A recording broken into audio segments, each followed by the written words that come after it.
ابھی جو اپنے سامنے آیت کریمہ ہے،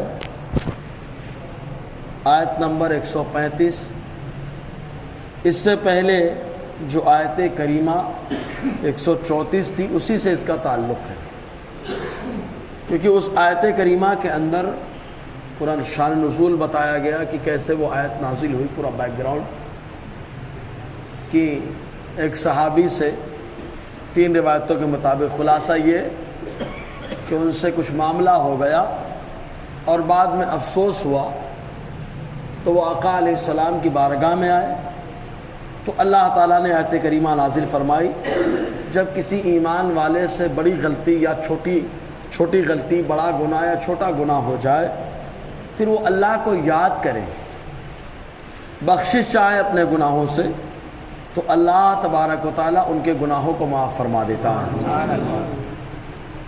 ایک روایت میں تو یہاں تک آیا کہ حضور صلی اللہ علیہ وسلم نے ارشاد فرمایا کہ 7 لوگوں کو اللہ تبارک و تعالیٰ اپنا سایہ کرم اس دن عطا فرمائے گا جس دن کوئی اور سایہ نہ ہوگا۔ ان 7 لوگوں میں سے ایک وہ شخص جس کو کسی خوبصورت اور منصب والی عورت نے برائی کی دعوت دی اور اس نے یہ کہہ کر اس کی برائی کو رد کر دیا کہ میں اللہ سے ڈرتا ہوں، میں اللہ سے ڈرتا ہوں، میرا اللہ دیکھ رہا ہے، تو اس نوجوان کو بھی اللہ تبارک و تعالی روز محشر اپنا سایہ کرم عطا فرمائے گا، کیونکہ خاص اللہ کے لیے اس نے گناہ کو چھوڑا ہے۔ ایک روایت میں آیا حضور صلی اللہ علیہ وسلم نے فرمایا، بنی اسرائیل کے 3 شخص جا رہے تھے، بارش ہونے لگی تو ایک پہاڑ کے غار میں جا کے چھپ گئے، ایک بڑی سی چٹان آئی اور دہانے پر گر گئی اور بند۔ تینوں نے کہا کہ وسیلہ لگا کر کے دعا کریں، تو تینوں نے اپنے اپنے اعتبار سے وسیلہ لگایا۔ ایک نے وسیلہ لگایا کہ اس نے اپنے مزدور چلا گیا اور اس کو کاروبار میں لگایا، جب مزدور آیا تو بہت سارا سامان دیا، اللہ کی بارگاہ میں وسیلہ لگایا، اللہ تعالیٰ نے اس کی اس نیکی کے وسیلے سے چٹان کو کھسکا دیا۔ ایک نے اپنے والدین کی خدمت کا وسیلہ پیش کیا، اللہ تعالیٰ نے چٹان کو کھسکا دیا۔ ان میں سے ایک وہ شخص تھا جو اپنی کزن سے، اپنے چچا کی لڑکی سے بے انتہا محبت کرتا تھا اور تنہائی میں اس کے ساتھ بدکاری کا ارتکاب کرنے ہی والا تھا کہ اس خاتون نے کہا کہ تو اللہ سے ڈر، اگرچہ کوئی نہیں دیکھ رہا ہے لیکن اللہ دیکھ رہا ہے۔ تو اس نے کہا، اے اللہ، میں نے اس گناہ کو تیرے لیے چھوڑ دیا، اگر تیری بارگاہ میں یہ گناہ چھوڑنا میرا مقبول ہے، پسند ہے، تو بس اس کے صدقے میں چٹان کو کھسکا دے۔ اللہ تعالیٰ نے چٹان کو اس کے صدقے میں کھسکا دیا۔ تو بتانا مقصد یہ ہے کہ جو بندہ اللہ کو یاد کر کے گناہ کو چھوڑتا ہے، توبہ کرتا ہے، تو اللہ تبارک و تعالیٰ اس کے گناہوں کو معاف فرما دیتا۔ ورنہ تو خود حدیث پاک میں آیا، حضور نے فرمایا، کانا بنی آدم خطاء وخیر الخطائین التوابون۔ حضور نے فرمایا آدم کی اولاد خطا کرنے والی ہے، لیکن جس سے خطا ہو جائے ان میں بہتر وہ شخص ہے جو فوراً توبہ کر لیا کرتا ہے۔ تو خطا تو ہونے والی ہے، کلیئر بات ہے، لیکن خطا ہو جائے تو جمے رہنا یہ شیطانی کام ہوتا ہے، اور اگر خطا ہو جائے فوراً توبہ کر لینا یہ بھی اللہ تعالیٰ کی عظیم نعمت ہے، کیونکہ سب کو توبہ نصیب نہیں ہے نا۔ اللہ تعالیٰ جسے نوازتا ہے، قرب اپنے قرب سے نوازتا ہے، اسے ہی توبہ کی توفیق عطا فرماتا ہے۔ تو اللہ تبارک و تعالیٰ اس کے صدقے کی غلطی ہوتی ہے، توبہ کر لے، بندے کی خطا معاف فرما دیتا ہے۔ ایک روایت میں آیا کہ حضور صلی اللہ علیہ وسلم بیان فرماتے، بندہ اگر توبہ کرے تو اللہ تبارک و تعالیٰ کتنا خوش ہوتا ہے، کتنا خوش ہوتا ہے اس بندے سے، کتنا راضی ہوتا ہے۔ تو حدیث پاک میں اس کی مثال دی گئی، جیسے ایک شخص جس کا اونٹ گم ہو گیا، وہ تلاش کرنے کے لیے نکلا، دھکالے میں، خوب گرمی کا زمانہ، دھوپ زبردست، خوب تلاش کرتے کرتے ایک دم تھک ہار گیا، ایک سایہ دار درخت ملا، گیا اس کے نیچے لیٹا اور سو گیا۔ اتنا زیادہ تھکا، کیونکہ جب آدمی زیادہ تھک جاتا ہے تو تھکن کی وجہ سے اس کو نیند آ جاتی ہے، تو وہ سو گیا تھکن کی وجہ سے۔ اور جیسے ہی آنکھ کھلی تو کیا دیکھتا ہے؟ اس کا اونٹ اسی درخت کی پتیوں کو کھا رہا ہے، تو کتنا خوش ہوتا ہے؟ مارے خوشی میں ایک حدیث کا لفظ ہے الٹا بول دیتا ہے، اے اللہ تو بندہ میں رب، یہ جملہ نکل جاتا ہے مارے خوشی کے، اس سے سمجھا نا کتنا خطرناک جملہ نکل رہا ہے۔ تو خوشی میں آدمی ٹھکانہ نہیں رہتا، غلط بول دیتا ہے، تو اتنا خوش ہو جاتا ہے کہ اس کو ہوش بھی نہیں رہتا کہ میں غلط بول رہا ہوں، اتنا زیادہ خوش ہو جاتا ہے۔ تو جب بندہ کوئی گناہ کرتا ہے، وہ توبہ کرتا ہے، تو رب کی رحمت کو بھی اتنی زیادہ خوشی ہوتی ہے۔ اس کا یہ مطلب نہیں کہ رب کی رحمت سے خطا ہوتی، نہیں نہیں نہیں، انسان مارے خوشی کی غلطی کر سکتا ہے، اللہ تبارک و تعالیٰ تو اپنے فرشتوں کو غلطیوں سے محفوظ بنا رہا ہے، اپنے نبیوں کو خطا سے اللہ نے محفوظ بنا دیا۔ لیکن عام لوگوں کا جو معاملہ ہے، تو حدیث میں خود آیا، حضور صلی اللہ علیہ وسلم نے فرمایا، مسلم شریف کی حدیث ہے پاک، کہ اگر تم گناہ نہ کرتے تو اللہ تعالیٰ تمہارے بجائے کسی اور مخلوق کو پیدا کرتا جو گناہ کرتی اور توبہ کرتی، اللہ تعالیٰ اس کے گناہ کو معاف فرما دیتا۔ اس کا یہ مطلب نہیں کہ اب ہم گناہ کریں، اس کا یہ مطلب نہیں، اس کی شرح سمجھے پہلے، اس کی وضاحت۔ حدیث کا مطلب یہ ہے کہ اگر تم ایسے ہوتے کہ تم سے گناہ ہی نہیں ہوتا، جیسے فرشتے، چونکہ مخلوق جو انسان ہے اور مخلوق جو ہے یہ اللہ تعالیٰ کے اوصاف کا مظہر ہے۔ اللہ تبارک و تعالیٰ رزاق ہے، ہم کیسے جانیں؟ اللہ رزاق ہے، ہمارا عقیدہ ہے، لیکن ہم کیسے جانیں کہ اللہ رزاق ہے؟ کہا صبح و شام دیکھو انسان کھا رہا ہے، دوسری مخلوقیں کھا رہی ہیں، اللہ تعالیٰ کی دیگر خلقت کو اللہ روزی دے رہا ہے، سب کھا پی کے مست ہیں۔ کہا بس یہیں سے معلوم ہو جاتا ہے کہ اللہ تبارک و تعالیٰ رزاق کائنات ہے نا۔ مخلوق کو دیکھو، کلیئر ہے بات، اتنی شرارت کر رہا ہے انسان، اتنی شرارت کر رہا ہے، گناہ اتنا کر رہا ہے کہ عذاب آنا چاہیے لیکن نہیں آ رہا ہے، تو معلوم کیا ہوا؟ اللہ بڑا رحمان و رحیم ہے، مہربانی فرما رہا ہے، سمجھ رہے نا؟ تو مخلوق جو ہے اللہ تعالیٰ کے اوصاف کا مظہر ہے۔ مطلب یہ کہ اگر انسان سے گناہ نہیں ہوتا، انسان بالکل معصوم ہوتا، تو پھر کیسے سمجھتے کہ اللہ رحمان ہے، اللہ غفور ہے، تواب ہے، اللہ غفار ہے؟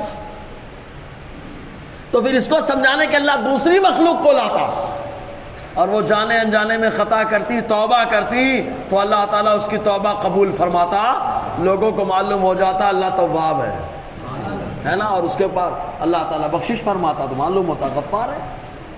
یہ مطلب ہوتا ہے۔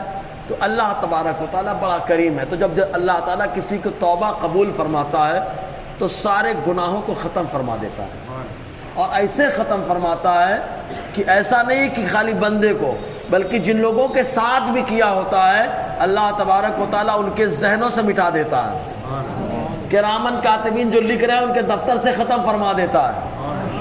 تو اللہ تعالیٰ جب کرم فرماتا ہے تو سب ختم فرما دیتا ہے، خالی اس کی توبہ قبول فرماتا ہے۔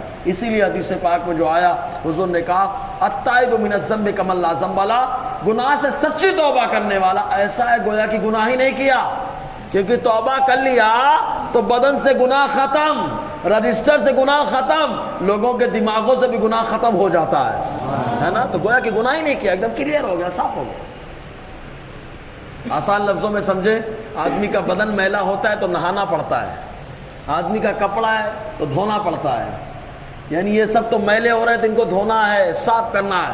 کہ آدمی کا وجود میلا ہو گیا، آدمی کا نفس میلا ہو گیا، اس کو کیسے صاف کرنا؟ تو اللہ تعالیٰ نے ایسا واشنگ مشین عطا فرمایا کہ بندہ خالی زبان سے توبہ کرتا ہے، دل میں ندامت، اللہ تبارک و تعالیٰ اس کو بالکل صاف اور کلیئر فرما دیتا ہے۔ یہ رب کا کرم جی۔ اور مزید یہ کہ کبھی کبھی توبہ قبول کرنے کے لیے کچھ چیزیں جو ہے معاون ہو جاتی توبہ کی مقبولیت کے لیے، جیسے نیکیاں۔ قرآن میں اللہ تعالیٰ فرماتا ہے ان الحسنات یذہبن السیئات، بے شک اچھائیاں برائیوں کو ختم کر دیتی ہیں۔ حدیث میں بھی آیا ہے کہ گناہ ہو جائے تو گناہ کا کفارہ توبہ ہے اور نیک کام کرنا ہے۔ گناہ ہوا فوراً توبہ کریں، اس کے اپوزٹ فوراً نیک کام کرنا ہے، سمجھ رہے ہیں آپ؟ تو یہ اس کا کفارہ ہے۔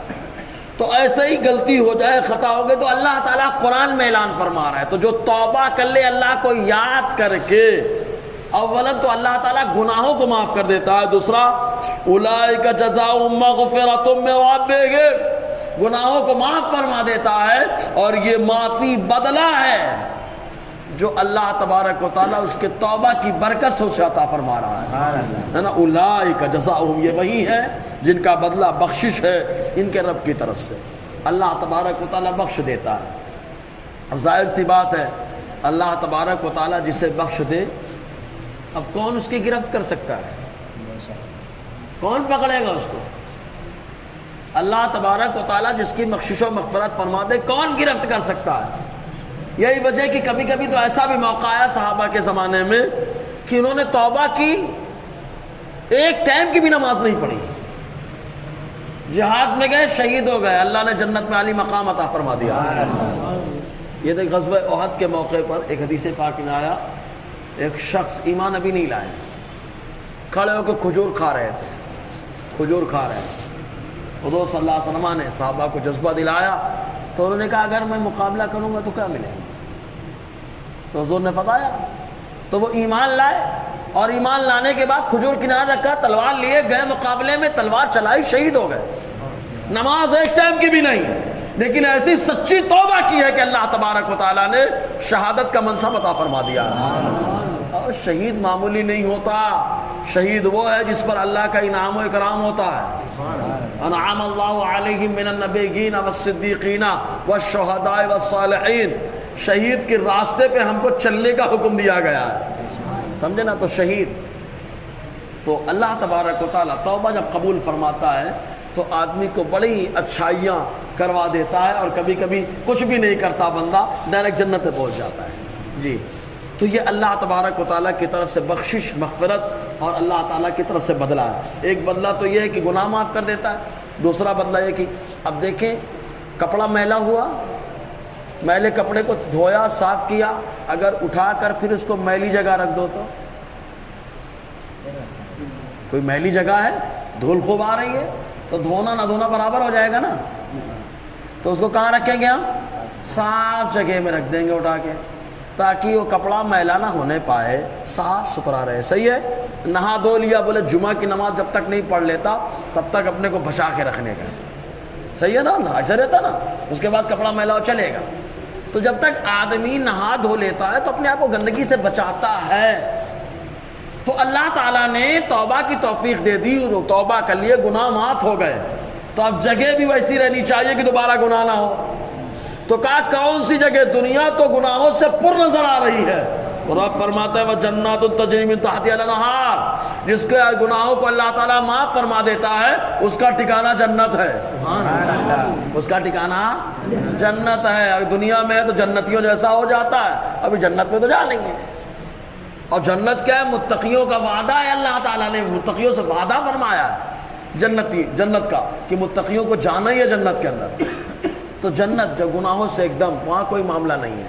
یہی وجہ ہے کہ جو ایمان والے گناہ کر رہے ہیں جائیں گے تو جنت میں، اگرچہ ڈائریکٹ نہیں جائیں گے، وایا کرنا پڑے گا۔ جیسے مان لیجئے ایک آدمی وضو بنا کے ڈائریکٹ مسجد میں آ گیا، امام کے ساتھ نیت باندھی، نماز پڑھنے لگا، ڈائریکٹ آیا کہ نہیں آیا؟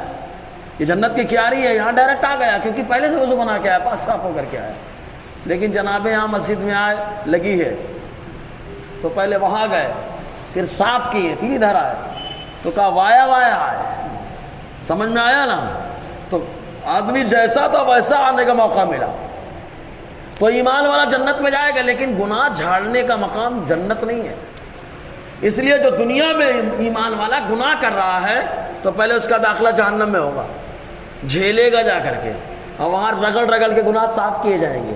جیسے بچہ میلا ہو جائے تو اماں رگڑ کے گناہ صاف مطلب گندگی صاف کرتی ہے، تو سر رگڑ کے صاف ہو کے ایک دم کالے پیلے ایک دم عجیب ہو جائیں گے۔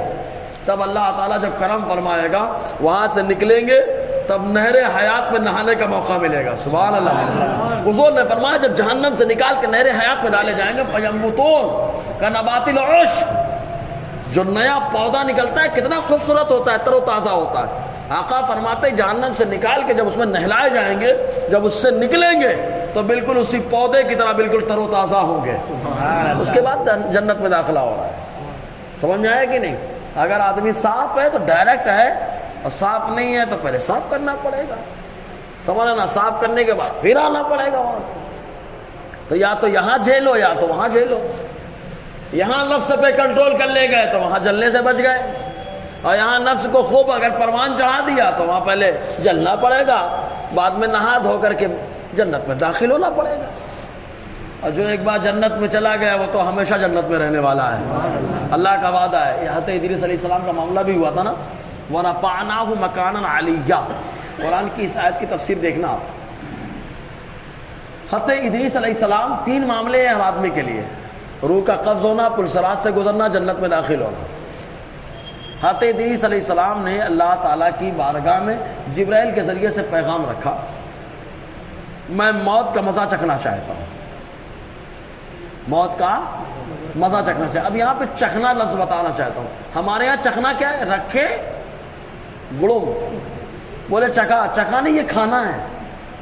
چکھنا کیا ہے؟ یوں زبان پہ رکھے اور نکال دیا, اندر نہیں جانا چاہیے, باہر کا باہر, زبان پہ آیا چلا گیا باہر, یہ چکھنا. تو اب سمجھ میں آیا نا چکھنے کا لفظ؟ یوں یوں یوں یوں. تو کہا اللہ چکھنا, جبرائیل سے کہا اللہ تعالیٰ کی بارگاہ میں پیغام, میں موت کا مزہ چکھنا چاہتا ہوں. جبرائیل نے اللہ تعالیٰ کی بارگاہ میں عرض کیا, اللہ تبارک و تعالیٰ نے ارشاد فرمایا میرا پیغمبر, میرا بندہ خاص موت کا مزہ چکھنا چاہتا ہے, چکھا دو. نکالی گئی, روح ڈال دی گئی. سبحان اللہ, سبحان اللہ. حوالہ لے لو, وَرَفَعْنَاهُ مَكَانًا عَلِيًّا. اس آیت کریمہ کی تفسیر کے تحت آپ دیکھیں اکثر کتب تفسیر میں یہ روایت مل جائے گی. موت کا مزہ مل گیا, آ گئی روح. پھر کہا جبرائیل پلسرات سے گزرنا بھی ہے. قرآن میں بھی آیا, اللہ تعالیٰ فرماتا ہے پہلے کلو نفس ذائقۃ الموت, موت کا مزہ چکھنا ہے. اس کے بعد کیا ہے؟ وَإِنْ أَحَدٌ مِّنْهُمْ إِلَّا وَارِدُهَا. ہر ایک کو پلسرات سے گزرنا پڑے گا, جانا پڑے گا, اس پلسرات سے گزرنا پڑے گا. کہا پلسرات سے گزرنا ہے. رب کی بارگاہ میں پیغام, اللہ تعالیٰ نے ارشاد فرمایا جبرائیل جب میرا بندہ خاص کہہ رہا ہے تو پلسرات سے گزار دو. پلسرات سے گزر گئے.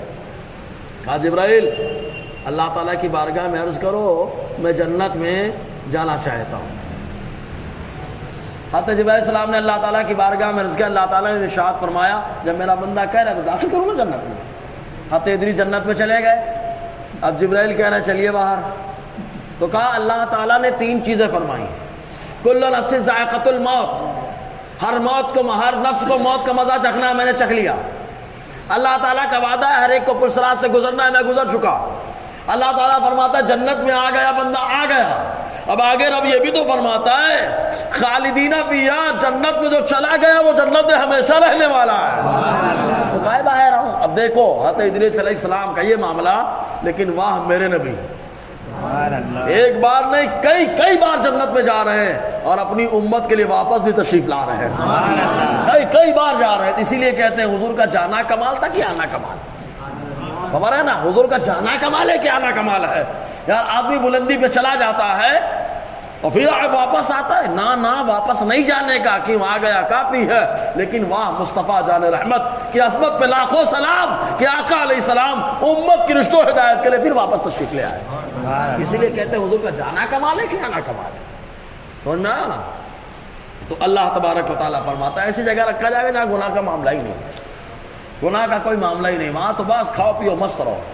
دل میں خواہش ہوئی پھل آ گیا, دل میں خواہش ہوئی جام آ گیا, دل میں خواہش ہوئی سب کام ہو رہا ہے. دنیا میں خواہش کرو کچھ نہیں ہوتا. جنت میں جب جنتی جائے گا اس کے دل میں خواہش خالی ہو جائے, اللہ تعالیٰ اس کی خواہش کو مکمل فرمائے گا.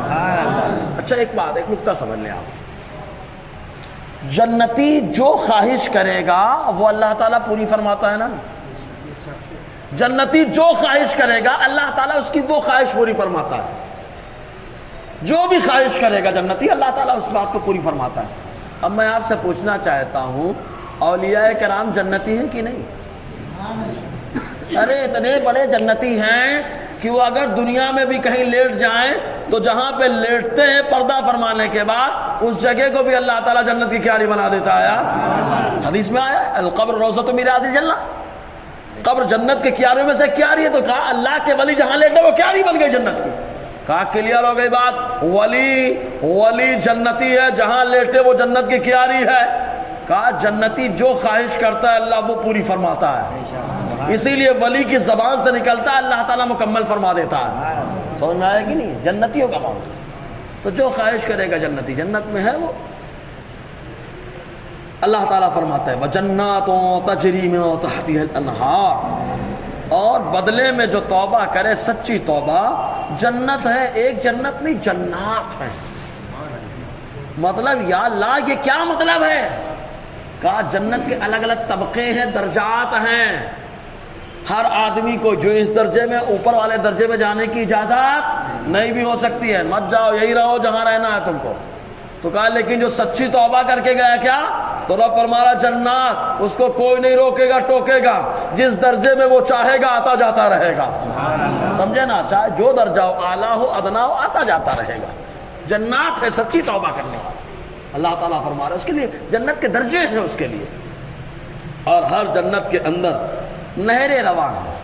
جنت کے نیچے نہریں رواں ہیں. کیونکہ دریا جب ہو، جھاڑ ہو تو دیکھنا. کہا مہابلیشور کیوں جا رہے تھے؟ کہا جھرنا ہے. کہا اور کیا ہے؟ کہا وہاں درخت ہیں. کہا اور کیا ہے؟ کہا پہاڑ ہیں.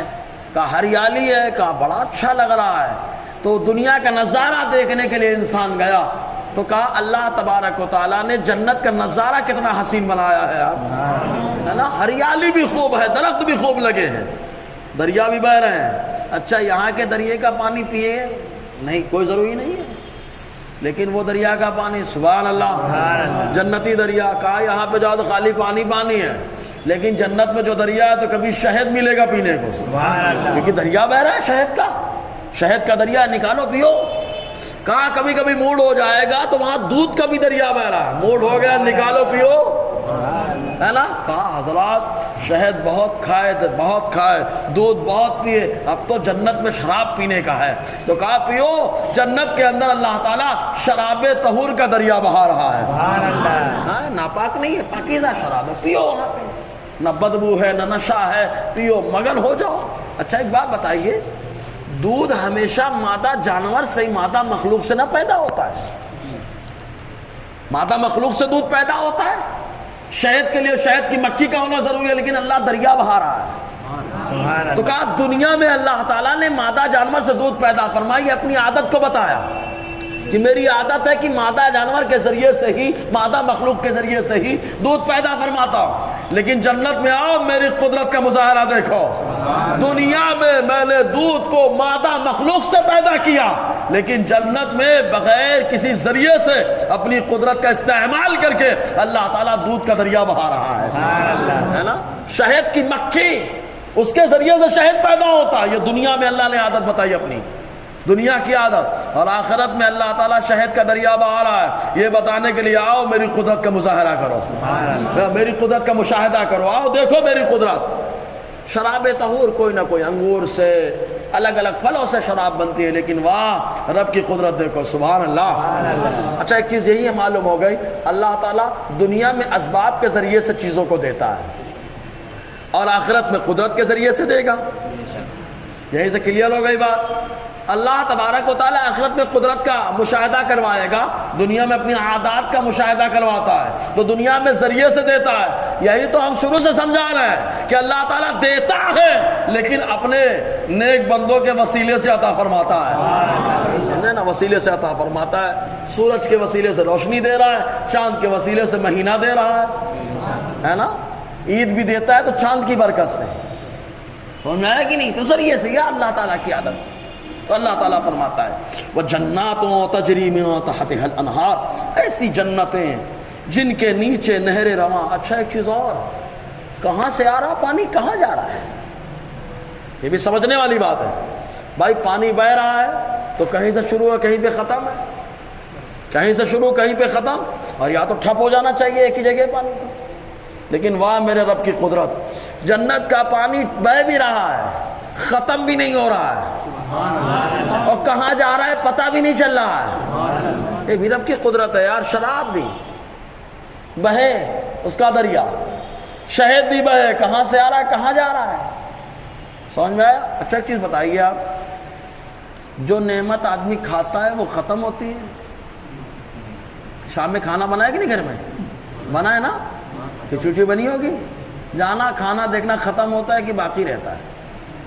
تو آپ بولیں گے حضرات کھانے کے بعد ختم ہوتا، لیکن واہ میرے مولا کی قدرت دیکھو، دنیا میں کھاؤ تو ختم ہوتا ہے اور جنت میں چاہے جتنا کھاؤ بڑھتا ہی رہتا ہے، بڑھتا ہی رہتا ہے۔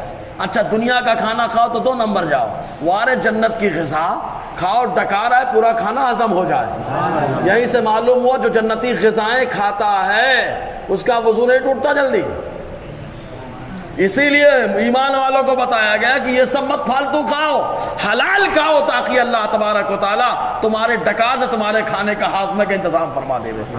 آج زیادہ تر دیکھو لوگ پیٹ کی شکایت میں مبتلا ہے، غور کرنا۔ اللہ تبارک و تعالیٰ اپنے حبیب کے صدقے لقمہ حلال عطا فرمائے، آمین۔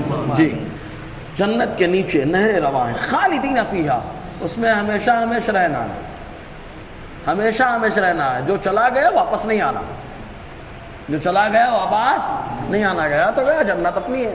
اور پھر اتنی لذت ہے کہ واپس آنے کی تمنا کون کرے گا، لیکن ایک مرد قلندر ہے جو تمنا کرے گا۔ کہا کون ہے؟ کہا وہ ہے جسے شہید کہا جاتا ہے۔ مولا جاؤں گا لیکن دنیا جنت میں سب ہے تیری، لیکن جو لذت مجھے تیری راہ میں گردن کٹانے میں ملے تھی وہ لذت نہیں ملتی یہاں پہ، وہ لذت لینے کے لیے میں جانا چاہتا ہوں دنیا کی۔ کیا شان ہے شہید کی یار، یعنی گردن کٹانے کی جو لذت ملی تھی وہ لذت نہیں ہے وہاں پہ، اس لذت کو لینے کے لیے دنیا کے اندر آنا چاہتا ہے۔ کون؟ شہید۔ اسی لیے تو کہتے ہیں شہادت سب کو نصیب نہیں ہوتی ہے، جس پر اللہ کا کرم ہوتا ہے شہادت کا منصب اسی کو ملا کرتا ہے نا جی۔ اس میں چلا گیا، ہمیشہ ہمیشہ رہنا ہے۔ اب کہا یار اتنی زبردست چیزیں کیوں مل رہی ہیں؟ کہا ایمان بھی تھا، ایمان کے ساتھ عمل بھی اچھا تھا، سچی توبہ، سچی توبہ یہ بھی تو ایک عمل ہے۔ رب فرماتا ہے وَنِعْمَ أَجْرُ الْعَامِلِينَ، بہترین اجر ہے کام کرنے والوں۔ ہر دنیا میں ہر انسان مزدور کو مزدوری دیتا ہے، اجر دیتا ہے، اجرت دیتا ہے، لیکن جو دیتا ہے وہ ختم ہو جاتا ہے، لیکن جب اللہ دیتا ہے تو ہمیشہ باقی رہتا ہے۔ تو جنت اللہ بدلے میں دے رہا ہے، بدلے میں اللہ تعالیٰ نے جنت دیا۔ بہرحال انشاءاللہ اور آگے گفتگو رہے گی۔